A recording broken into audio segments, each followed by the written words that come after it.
제가 이제 주중에 아이들의 공부를 가르치는데 최근에 한 학생이 조금 특이한 점이 있어서 그 학생을 좀 관찰하면서 발견한 사실 하나가 있습니다. 이 학생이 맨날 같은 시간에 옵니다. 같은 자리에 앉습니다. 그리고 공부를 합니다. 그런데 신기한 건 어느 날은 집중을 굉장히 잘합니다. 그러니까 막 문제 양을 많이 줘도요 충분히 다 풀고 집에 돌아갑니다. 근데 어떤 날은 정말 집중을 하나도 하지 못합니다. 그래서 멍 때리다가 그냥 몇 시간 있다 가는, 그걸 제가 발견하곤 했는데, 제가 그래서 왜 이런 차이가 날까? 얘는 왜 어느 날은 집중을 잘하고 어느 날은 집중을 하지 못할까? 이런 고민을 하고 좀 많이 봤는데, 그래서 제가 처음에 내린 처방은 무엇냐면 문제수를 줄여봤습니다. 그러니까 공부하기 싫은 게 약간 너무 문제가 좀 많아 보여서 그런가? 그럼 문제수를 좀 줄이면 되나? 그래서 문제수를 줄였는데요, 문제수를 줄여서 어느 날은 일찍 끝나고 놀고요, 어느 날은 또 하루 종일 멍 때리고 갑니다. 그러니까 그걸 보고 또 느낀 게 뭐냐면 문제수의 문제가 아니라는 겁니다. 그러니까 얘는 문제를 적게 주든 많이 주든 끝나는 시간은 계속 늦는다는 거예요. 그러면 어떨 때는 잘 끝내고 어떨 때는 왜 못 끝낼까? 라고 하면서 이제 그 아이의 책을 봤는데 제가 딱 발견하게 된 게 무엇이냐? 문제의 난이도였습니다. 그러니까 자기가 자신 있어 하고 기본 예제 문제, 이런 유형의 문제구나, 이건 되게 쉽네 하면 단순 계산 문제는요 하루에 70문제를 내줘도요 다 풀고 놀다가 갑니다. 근데 10문제를 내주는데 그 안에서 자기가 뭔가 생각해야 하고, 이거 조금 어려운데 라고 그런 생각이 조금이라도 들면 아이가요 연필을 내려놓고요, 오늘 날씨가 참 좋네면서 저 큰 창을 바라보면서 밖을 보고 있습니다. 이게 아이들이 어떤 마음가짐을 갖고 문제를 대하는가에 따라서 아이들이 끝내는 시간의 차이가 있구나라는 것을 제가 참 깨닫게 됐는데, 우리가 흔히 어떤 무력함을 느끼고 좌절을 느끼고 포기하고 싶을 때는 언제냐면 내가 알지 못하는 순간에 보통 그런 우리의 태도나 그런 우리의 마음가짐이 드러나곤 합니다. 그래서 아이들의 그 모습을 보면, 학교에서 아이들의 모습을 보면 수업 시간에 모르는 문제가 있을 때요, 거기서 자신 있게 손을 들고 선생님 이거 모르겠습니다로 말하는 학생이 대부분이 없습니다. 어떠냐면 몰라도 우선은 가만히 멍 때리고 있습니다. 왜냐하면 거기서 뭘 이제 들키고 싶지 않은 거냐면 내가 이 주위에 있는 애들보다 모자라다는 것, 내가 좀 더 이 아이들보다 잘하지 못한다는 나의 나약함, 이런 거를 드러내고 싶지 않은 거예요. 나라는 사람의 부족한 점을 보이고 싶지 않다는 겁니다. 왜? 그걸 보이는 것을 본인이 용납할 수가 없기 때문이죠. 또 보이는 순간 뭔가 자기가 좌절감이 들기 때문이에요. 근데 우리가 필연적으로요, 우리가 살다 보면 그런 순간은 참 맞닥뜨릴 수밖에 없는 순간이에요. 어느 순간 우리는 실패를 경험하고 좌절을 경험하고 안 되는 것도 경험하는데, 근데 그런 것을 경험할 때 가만히 있는 것이 아니라 그것을 어떻게든 극복하고 넘어가야 하는 것이 우리의 인생인 것 같습니다. 우리의 신앙도 마찬가지죠. 우리가 하나님을 믿고 하나님 앞에 나아갈 때 분명 우리의 연약함으로 인해서, 우리의 태도로 인해서 하나님 앞에 나아가지 못하게 그 벽 앞에서 우리가 가만히 서 있는 그런 순간들도 우리에게 분명히 있을 것입니다. 그러면 어떻게 해야 되는가? 심플합니다. 벽을 허물어야 합니다. 내가 그 앞으로 한 발자국 더 나아갈 수 있도록, 하나님과 더욱더 가까이 나아갈 수 있도록 그 벽을 허물어야 하는데, 오늘 말씀은 내 나약함과 내 연약함, 그 두려운 존재 앞에서 그 벽을 허물고 주님 앞에 나아갔던 사건, 여리고라는 이 사건을 우리가 그래서 함께 나눠보려고 합니다. 자, 먼저 이 요단강, 이스라엘 백성이 하나님이 주신 그 가나안 땅을 바라보며 이 요단강이라는 것을 건너게 됩니다. 그리고는 처음에 어디에서 멈추게 되냐? 길갈이라는 곳에서 멈추게 되죠. 그래서 거기서 무엇을 행했냐? 할례를 행했습니다. 그리고 나서 이제는 자 됐다, 준비가 다 됐다라는 이제 생각이 들었고, 그들이 이제 본격적으로 가나안이라는 그 땅을 향해서 나아가려고 하는데, 자, 그들의 첫 목적지가 어디냐? 여호수아 5장 13절에 나옵니다. 여호수아가 여리고에 가까이 이르렀을 때 눈을 들어 본즉 한 사람이 칼을 빼어 손을 들고 마주 서 있는지라. 여호수아가 나가 그에게 묻되 너는 우리를 위하여 우리들의 적을 위하느냐 하니. 자, 지금 그들이 할례를 마치고 나서 이제 이스라엘의 지도자인 여호수아가 바라본 곳은 어디였죠? 여리고입니다. 왜 여리고일까요? 여러분 한번 생각해 보신 적 있나요? 이들이 할례를 끝나고 나서 그 아래 많은 성들이 있거든요. 왜 여리고일까요? 여리고는요, 지리적으로 굉장히 중요한 장소입니다. 이 여리고를 잘 보면 이 팔레스타인 쪽에서 이 여리고는 당시에 가나안의 입구라고 불리는 장소였습니다. 그러니까 왼쪽에 해안 지역하고 또 가나안 내부 지역, 거기와 요단강 건너서 동편에 있는 이 왕의 길을 딱 잇는 교통의 요충지의 역할을 했던 장소거든요. 그래서 이 여리고라는 곳은 무조건 가나안이라는 곳에 들어가기 위해서는요, 반드시 거쳐야 하는 그런 장소라는 것입니다. 자, 근데요, 이 여리고를 이제 정복해야 하는데, 그래서 이 여리고를 무너뜨려야 하는데, 이때 하나님이 이스라엘 백성에게 내리셨던 명령은 참 이해되지 않는 명령입니다. 어떤 명령을 내리시는가? 여호수아 6장 3절부터 5절에 나오죠. 너희 모든 군사는 이 성을 둘러 성 주위를 매 한 번씩 돌되 엿새 동안을 그리하라. 제사장 7은 7 양각 나팔을 잡고 언약궤 앞에서 나아갈 것이요 7째 날에는 그 성을 7번 돌며 그 제사장들은 그 나팔을 불 것이며 제사장들은 양각 나팔을 길게 불어 그 나팔 소리가 너에게 들릴 때에는 백성은 다 큰 소리로 외쳐 부를 것이라. 그러면 그 성벽이 무너져 내리니 백성을 각기 앞으로 올라갈지니라 하시매. 아멘. 자, 지금 이 여리고를 무너뜨리고 정복해야 하는데, 이때 하나님이 여호수아라는 인물을 통해서 이스라엘 백성에게 내리셨던 명령은 무엇이냐? 이스라엘의 그 군사가 매일 하루에 한 바퀴씩 총 6일을 거쳐서 성 주위를 계속해서 돌으라는 겁니다. 그리고는 7일째 되는 날에 뭘 하냐? 성을 7바퀴를 돌고 큰 소리를 외치라는 겁니다. 그렇게 행할 때 여리고 성이 어떻게 되는가?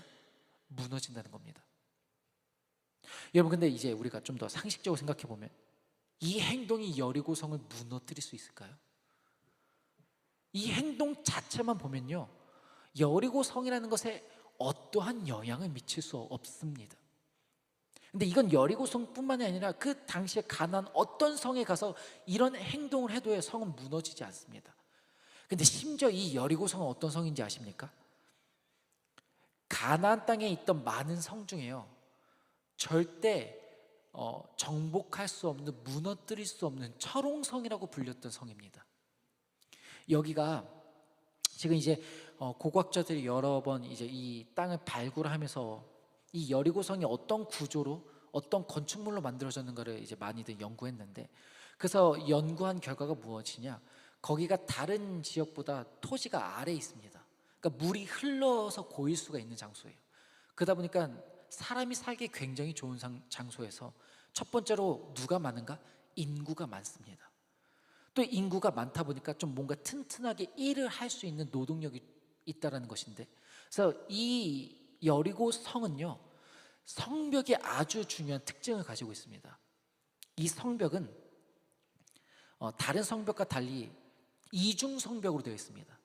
외벽과 내벽이 중간으로 나뉘어져 있어요.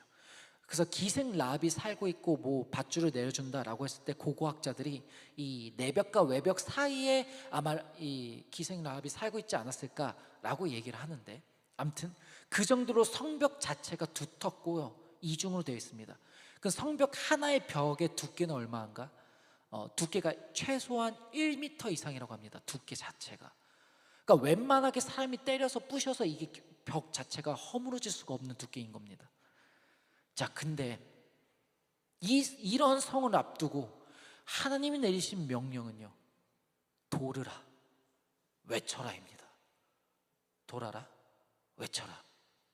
일반적으로 이 명령을 들으면 어떻게 되는가? 회의감에 빠져야 합니다. 좌절해야죠. 지금 말이 되냐? 저 가나안 땅 안에서 저 정말 무너뜨리기 어렵다는 성인데 여기서 내리는 하나님의 그 대책이 뭔가 야 여기가 약점이니까 여기 집중 공격해, 이게 아니라 그냥 돌아, 그리고 소리 질러, 그럼 무너져. 보통 삶이라면 와 이게 뭐지 하면서 나자빠져야 되는 것입니다. 근데 여호수아가 이끌을 때 이스라엘은 달랐다는 겁니다. 여호수아 6장 12절부터 16절을 보면 거기서 첫 번째 12절에 뭐라고 나오냐면 여호수아가 아침에 일찍 일어나니 제사장들이 여호와의 궤를 메고라고 나옵니다. 그러니까 고민한 게 아니에요. 그러니까 하나님 말씀을 듣고 다음날 아침 되자 야 나가자 하고 그냥 나간 겁니다. 그래서 어떻게 했는가? 13절 정말 제사장 일곱이 이 나팔을 불고요 궤를 메고 도릅니다. 14절 둘째 날에도 계속해서 성을 돌았대요.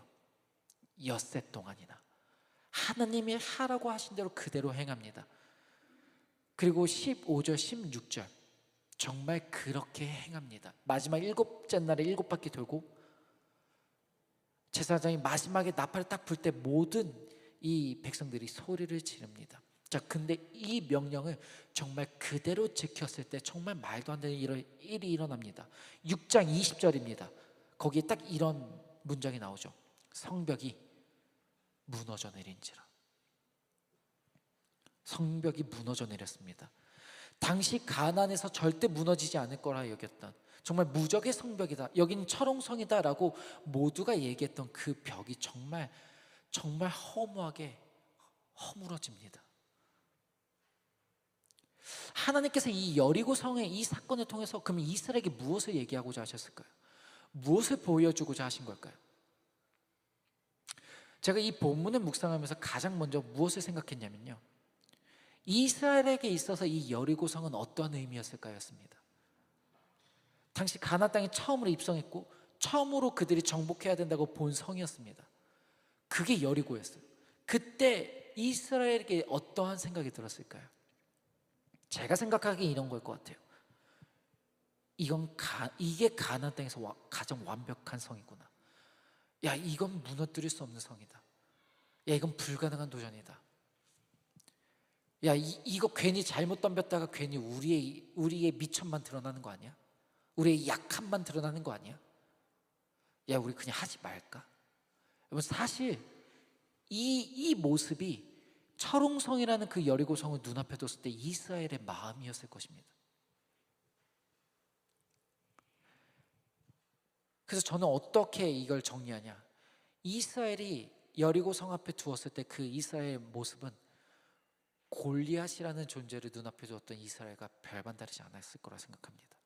두려움에 떨면서 도망치면서 우리는 할 수 없어라고 외쳤던 그런 상태라는 것이죠. 근데 성경을 보면요, 이스라엘 백성들은 그런 말을 하지 않습니다. 왜 이스라엘은 그런 말을 조금 더 하지 않았을까? 그거를 생각해 보니 공통적으로 하나님이 그들에게 하셨던 말씀이 있습니다. 성경을 보면요, 하나님께서 그 성을 너희들이 어떻게 해야 한다라고 얘기하기 이전에 계속해서 하신 말씀이 무엇이냐면 내가 저 성을 무너뜨려서 너희 손에 주겠다라고 먼저 얘기하십니다. 그러니까 내가 이 성은 너에게 줄 거야, 그러니까 너희는 이걸 해 라고 얘기하십니다. 그러니까 이스라엘 백성이 정말 두려울 수 있는 이 여리고 성을 눈앞에 두고도 두려워하지 않을 수 있었던 건 그 이전에 약속이 있었던 겁니다. 어떤 약속이 있는가? 내가 그걸 너한테 줄 거야 라는 약속이 있었다는 겁니다. 그러니까 쉽게 말해서 제가 이 여리고 사건을 보면서 느꼈던 건 하나님이 이 여리고 성을 무너뜨리면서 진정으로 보여주시고자 하셨던 건 어쩌면 단지 눈앞에 보이는 이 철옹성이라는 여리고가 아니라 여리고라는 성을 눈앞에 두고 두려워하고 떨고 있고 연약해 있는 그 이스라엘의 내면의 그 모습을 무너뜨리고자 하신 것입니다. 할 수 없다라는 그 내면에 인간이 본연에 가지고 있을 수 있는 그 두려움을 하나님은 무너뜨리고자 하신 것입니다. 제가 앞서서 한 학생의 일화를 말씀드렸지만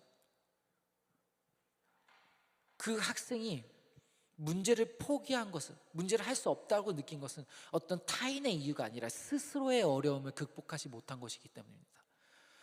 하나님이 이 여리고를 통하여 이스라엘 마음 안에 두려움, 연약함, 나약함, 좌절, 이것을 무너뜨리면 이제 어떻게 되는지 아십니까?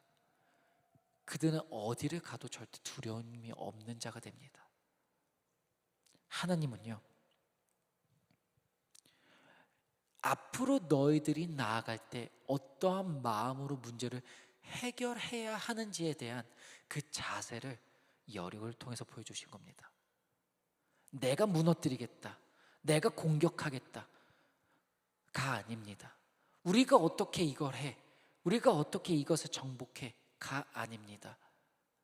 하나님이 무너뜨리신다, 내가 하지 않고 하나님이 하신다. 해결 방식이 나라는 주체에서 주님으로 변한 겁니다. 그러니 문제 앞에서도 이제는 초연해질 수 있는 것입니다. 그래서 제가 또 여기 이 성경을 묵상하면서 마지막에 그 6장 5절을 보면 하나님께서 이 백성들에게 너가 다 소리를 외쳐 부르면 그 성경이 무너질 거야 라고 했을 때 마지막으로 이스라엘이 무엇을 외쳤을까가 좀 고민해 봤습니다. 우리가 보통 자 외치세요 그러면 야 이렇게 외치는데 이스라엘 백성들이 정말 여리고 앞에서 자 이제 나팔을 딱 부는데 야 이렇게 외쳤을까? 그들은 어떤 외침으로 그 성벽이 무너졌을까를 고민했는데 제가 내린 결론은 하나님의 이름을 외치지 않았을까였습니다. 우리가 흔히 이제 전쟁에 관련된 영화나 드라마를 보면요, 장수가 어떤 전쟁의 승리로 이끌었을 때 우리가 어떻게 하냐? 그 장수의 이름을 이렇게 외칩니다. 어떤 장수라고 하면서 이 장수 때문에 우리가 이겼다고. 16절을 보면 여호수아가 백성에게 이르되 외치라 여호와께서 너에게 이 성을 주셨다라고 나옵니다. 그러니까 외쳐. 왜 외쳐야 돼? 하나님이 주셨으니까. 그러니까 누구로 인해 승리했다? 하나님을 승리했으니까. 그러니까 이들이 성벽을 통해서 외쳤던 그 외침 안에는 누가요? 어떤 외침이 있었을까라고 했을 땐 하나밖에 없습니다. 하나님을 외치는 겁니다. 우리가 어떻게 해야 하는지, 두려움 앞에서, 나약함 앞에서 어떻게 해야 하는지, 우리가 어떤 마음을 가져야 되는지 알았어. 그러면 해야 하는 태도는 무엇이냐? 외치는 겁니다. 무엇을? 하나님을. 이게 하나님이 이스라엘에게 두 번째로 보여주시고자 하셨던 겁니다. 문제 앞에서 누구를 외쳐라? 하나님을 외쳐라. 두려움을 외치는 것이 아니라 하나님을 외쳐라. 좌절을 외치는 것이 아니라 하나님의 능력을 구하는 그것을 외쳐라. 여리고성, 이스라엘 백성이 반드시 풀어야 하는 숙제였습니다. 근데 그 숙제의 해답은 이스라엘에게 있는 것이 아니라 하나님에게 있었습니다. 이 시대를 살아가고 있는 우리에게 있어도요, 무너뜨려야 하는 우리 안에 여리고가 있습니다. 정말 철옹성입니다. 뭘 해도 두렵고 뭘 해도 떨리고 뭘 해도 걱정될 때는 어떤 걸 해도 그것이 떨쳐지지가 않아요. 그 철옹성 앞에서 이제 우리가 해야 하는 건 무엇이냐? 주체를 바꾸는 겁니다. 내가 싸우는 것이 아니라 하나님이 행하시는 것. 나의 힘을 외치는 것이 아니라 하나님을 외치는 것. 그런 믿음이 우리 안에 있을 때 저는 오늘 본문에서 하나님이 여호수아와 이스라엘에게 행하셨던 기적이 오늘날 우리에게도 있을 줄 믿습니다. 이제 결론입니다.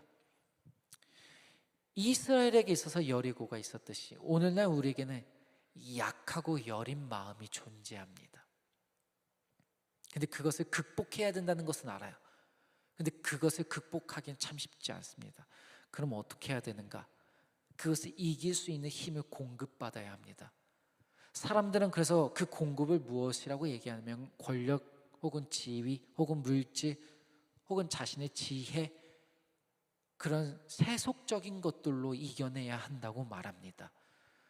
그런데 우리는 다르죠. 우리는 무엇으로 그것을 맞서야 하는가? 하나님입니다. 외쳐야 합니다. 하나님을. 의지해야 합니다. 하나님을. 우리가 나의 힘이 방전돼서 안 되겠다고 생각이 된다면 여러분 이제 포기하지 마시고요. 우리에게 공급자이신 하나님으로부터 충전할 수 있었으면 좋겠습니다. 그래서 결론은 내가 하는 자에서 이제 하나님께 맡기는 자가, 또 무너지는 자에서 무너뜨리는 자가 될 수 있기를 소망합니다. 하나님의 거룩하고 복된 자녀, 세상의 두려움에 맞서는 자녀, 세상과 다름으로 세상에 이기는 자녀, 우리 모두 그런 주님의 거룩한 자녀 될 수 있기를 소망합니다. 기도하시겠습니다.